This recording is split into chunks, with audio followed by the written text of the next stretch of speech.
He drove 2 hours just to see me, while I was still washing the scent of another man off my skin. I opened the door, and there he stood.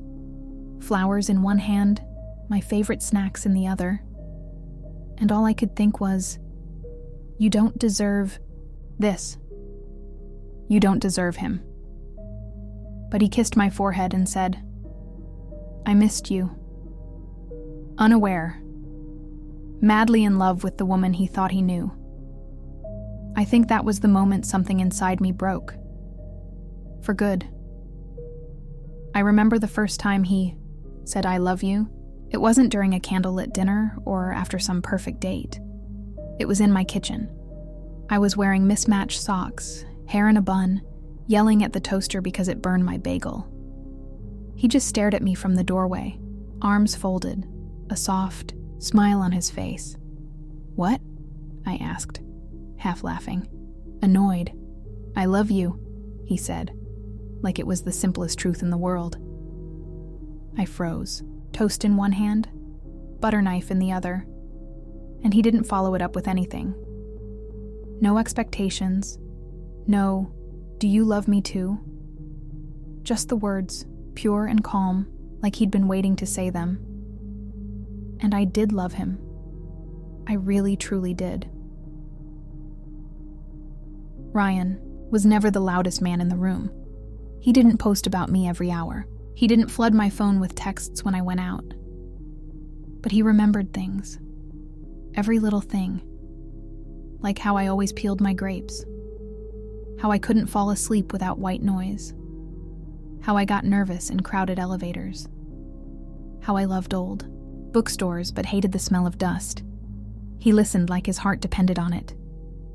When we first started dating, I was finishing school and juggling 2 part-time jobs. My car broke down for weeks, and without hesitation, he offered to drive me to work every day, 2 hours out of his way. And he did, quietly, without complaint, just holding my hand at red lights and playing my favorite playlists on the drive. And it wasn't just me he cared for.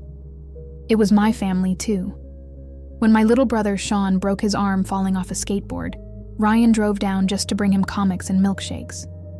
Stayed for hours playing board games with him, even though he had work at 6 a.m. the next day. He'd call my mom every other week, just to ask how she was feeling, if her arthritis was acting up, if she needed anything from the store. She won't stop talking about him when I go back home. She loves him. I'd always brush her off when she'd say things like, "Don't lose him," how he deserves to be loved right. I did love Ryan right. God, I did. And Ryan, he didn't do it for show either, not to impress me, my family. No, he did it because he loved me. And to him, loving me meant loving all of me, including the people I came from. So how do you go from that to cheating?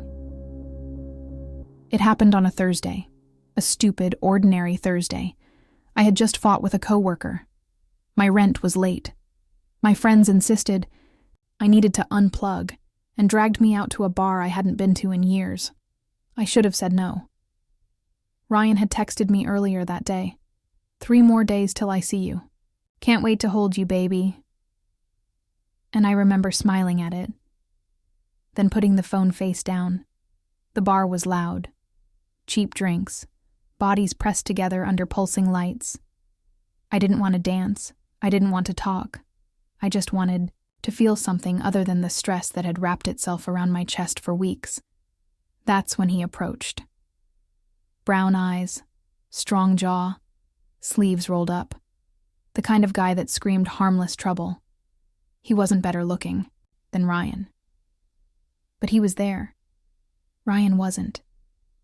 I guess I just needed someone to be there. I don't even remember half the conversation. There wasn't much talking anyway. He bought me a drink, then another. I let him. Leaned close when he spoke, laughed like he'd known me for years. I flirted back, lightly at first, then less lightly, then recklessly. You'd think I didn't remember Ryan throughout, like it was a mistake. But it wasn't like that. Ryan was on my mind the whole time. One of my friends realized I was missing. She spotted me with the guy, walked up to me and pulled me to the side. "Sarah, what are you doing?" she said, her face filled with concern. He knew about me and Ryan. Everyone back at the office did. I wouldn't stop talking about him. I hated that. I hated her concern for me. I think I subconsciously hated myself already. I didn't need her to rub it in my face. I brushed her off. I wasn't polite with it either. She left me alone, not before offering to call me an Uber home. I wish she had.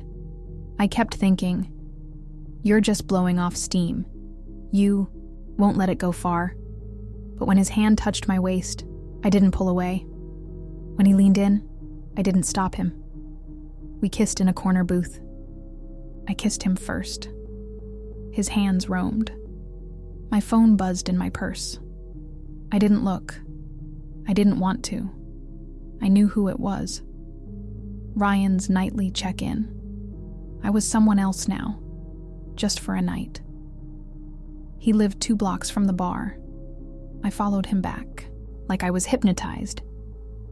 The apartment was small. Unmade bed, clothes on the floor. I sat on the edge of the mattress, staring at the faded posters on his wall while he poured us shots. 1 turned to 2. He touched me. I didn't flinch. I let it happen. It felt empty, frantic. He kissed like he had something to prove. I let him think he did everything right. There was a moment when I looked up at the ceiling and thought, "What the hell are you doing?" But it was too late. I'd already crossed the line. I remember sitting there after, numb, my skin crawling with guilt. He tried to hold me. I sat up. "I need to go," I whispered. "Stay," he murmured, reaching for me. I walked out. I cried in the Uber all the way home. The driver asked if I was okay. I nodded, lied, said I had a bad breakup. I got home, scrubbed every inch of myself until my skin turned red. But it wasn't enough. The guilt had already soaked into my bones. The next day, Ryan showed up, unannounced. I heard the knock, peeked through the peephole, and my stomach dropped. He was holding a sunflower and a bag of Reese's. "I couldn't wait," he said, grinning. "Thought I'd surprise you." I almost told him right then. But he pulled me into his arms, kissed my forehead, and said, "You smell like lavender." I love that. I had just used that lavender scrub to wash off another man's touch. Since then, I've been living a lie. Every kiss feels like a crime.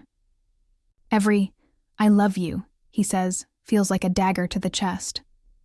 And yet, he's still him. He still warms my coffee cup before pouring it. Still rubs my back when I can't sleep.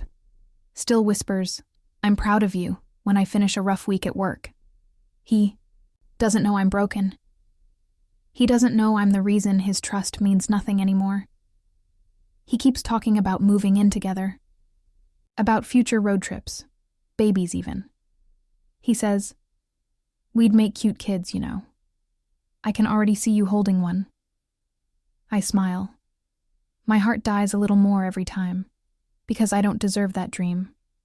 I shattered it the second I let another man touch me. I'm not writing this for pity. I'm writing this because I don't know how to breathe anymore. The guilt isn't a wave. It's a constant pressure, a crushing, silent scream that never stops. I thought about confessing. But how do you tell a man who calls your mom every Sunday that you slept with someone whose name you don't even remember? How do you look into the eyes of the man who drove 2 hours in the rain to bring you soup?